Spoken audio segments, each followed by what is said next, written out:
Audio Jungle.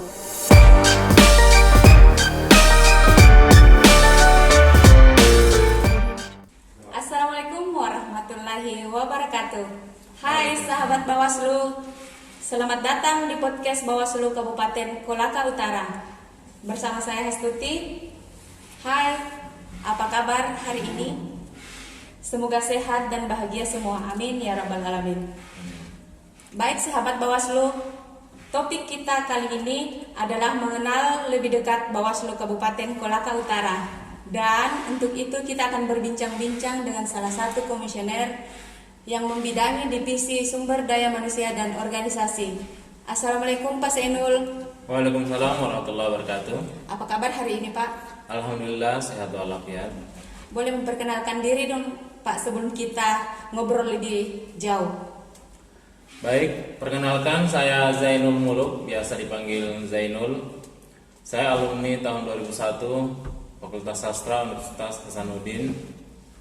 Lepas kuliah dulu saya pindah-pindah bekerja dari perusahaan ke perusahaan yang satu ke perusahaan yang lain. Dan terakhir itu saya bekerja di PT Kalbe Pharma Group. Ya. Adapun pengalaman kepemiluan saya yang berhubungan dengan pemilu, dulu waktu pemilu 2009 saya menjadi pemantau pemilu di Anfer waktu itu. Kemudian di pemilu 2004 saya juga menjadi penyelenggara di tingkat kecamatan PPK Kecamatan Batu Sulawesi Tengah. Kemudian di Pilkada Serentak 2017 saya menjadi ketua panitia pemilihan kecamatan di Kecamatan Lasusua di Kolaka Utara ini. Mungkin itu saja. Pak Senul waktu kuliah ambil jurusan apa Pak? Oh iya, dulu saya jurusan sastra Arab ya. Kok tidak nyambung sama pekerjaan sekarang? Oh iya, ini perlu juga disampaikan ke publik ya bahwa di Undang-Undang 7 tahun 2017 yang mengatur mengenai pemilu itu untuk penyelenggara Bawaslu khususnya, Bawaslu Kabupaten Kota syarat pendidikan itu malah tidak harus S1 ya, bahkan SLTA bisa ya, SLTA. Bahkan kemudian kalau di Bawaslu Provinsi dan Bawaslu RI itu S1 tanpa disebutkan jurusannya apa. Jadi semua jurusan bisa. Boleh, Pak, ya? Iya betul. Nah, di Bawaslu Kabupaten malah bisa SMA. Ya, Jadi SMA bisa mendaftar juga ya Pak? Bisa. Jadi tidak ada bilang harus sarjana hukum, manajemen atau politik, tidak ada. Jadi itulah makanya saya daftar ya, alhamdulillah saya diterima. Jadi semua jurusan bisa. Berarti rezeki ya Pak? Ya alhamdulillah. Terus kenapa memilih divisi SDMO Pak? Waktu ini soal divisi, sebetulnya awal saya bergabung itu saya kurang paham juga ya. Ternyata ada yang namanya divisi. Waktu pleno penetapan divisi dan koordinator wilayah itu, karena saya memang baru bergabung, sementara dua teman saya ini sudah pernah di Pilkada Serentak pemilihan gubernur. Saya mengikut-ikut saja karena mereka sudah memilih, sementara cuma ada 3 divisi ya.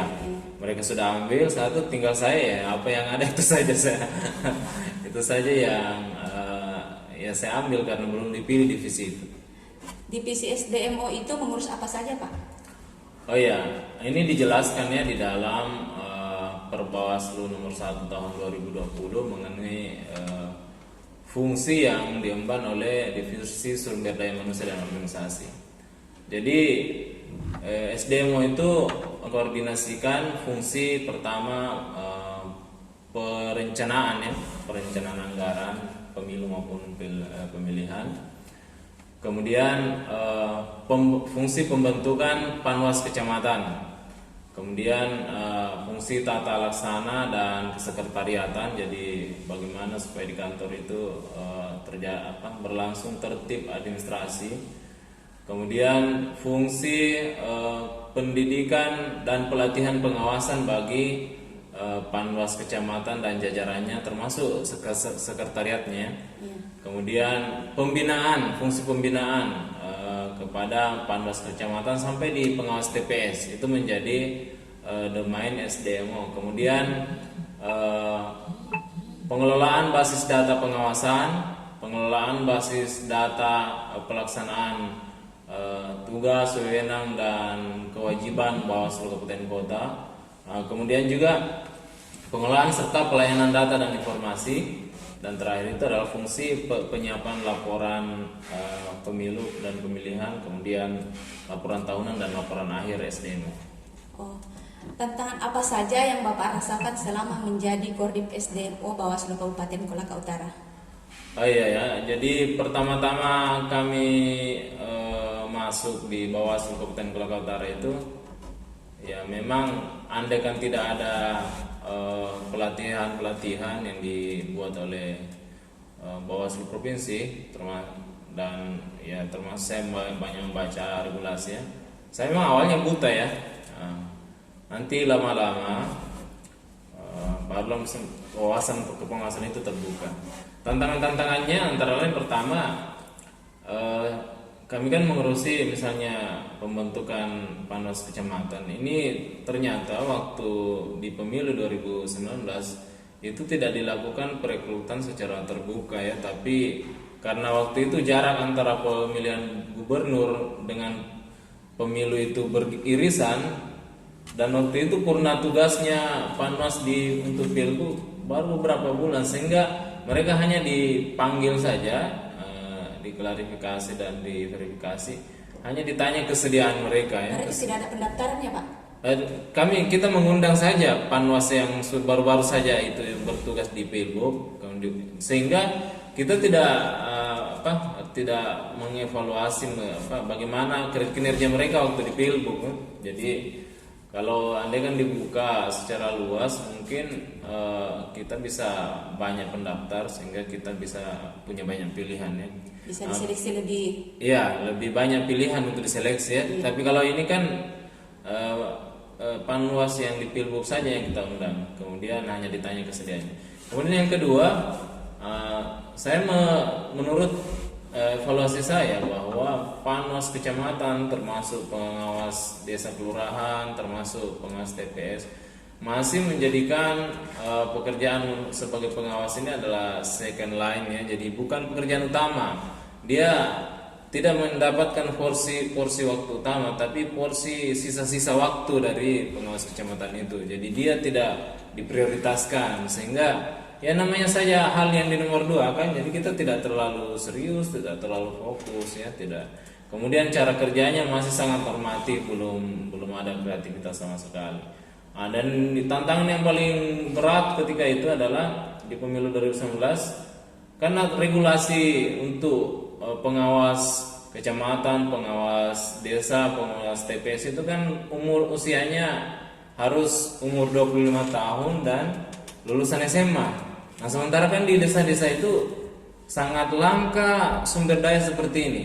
Kecuali di kota seperti di Lasusua ya, itu agak mudah kita apalagi menemukan. kalau daerah terpencil mungkin Pak ya. Betul. Kayak di utara. Iya. Kita kemarin seperti daerah-daerah gunung itu luar biasa, bahkan hampir pengawas kecamatan itu menyerah mencari sumber daya yang ada. Karena memang ada sih alumni SMA tapi belum 25 tahun, atau ada yang 25 tahun ke atas tapi tidak lulus SMA. Jadi memang sementara ini kan undang-undang, bukan peraturan Bawaslu. Ini kan peraturan Bawaslu yang mengatur, mungkin mudah saya dirubah ya, tapi ini ternyata diatur di dalam Undang-Undang 7 tahun 2017, sehingga memang kelimpungan Panwas kecamatan itu mencari stok sumber daya. Belum lagi KPU juga merekrut orang untuk dijadikan KPPS, dan itu kan Jadi bersamaan ya Pak? iya, bersamaan kita berebut orang. Iya. Jadi memang dijadikan KPPS, jadikan PPS, sehingga memang mungkin ada tapi sudah diambil KPU. Jadi kita berebut orang ya. Itulah sebagian tantangan menjadi Koordip SDMO untuk pemilu 2019. Baik sahabat Bawaslu, itulah tadi perbincangan saya dengan Bapak Zainul Muluk, Koordip SDMO Bawaslu Kabupaten Kolaka Utara. Sebelum ditutup acara ini Pak, mungkin ada yang mau disampaikan? Oh ya, baik sahabat Bawaslu. Jadi saya ingin menyampaikan bahwa untuk menjadi anggota Bawaslu Kabupaten itu tidak dikhususkan bagi jurusan apa. Jadi semua jurusan bisa mendaftar di Bawaslu Kabupaten. Bahkan lulusan SMA pun dalam persyaratan itu boleh mendaftar. Ya. Baiklah Pak, semoga perbincangan hari ini dapat lebih mengenalkan kita dengan Bawaslu Kabupaten Kolaka Utara. Terima kasih telah mengikuti perbincangan kami. Saya Hastuti dengan Bapak narasumber kita akan undur diri. Sampai ketemu di perbincangan selanjutnya. Assalamualaikum warahmatullahi wabarakatuh. Audio Jungle.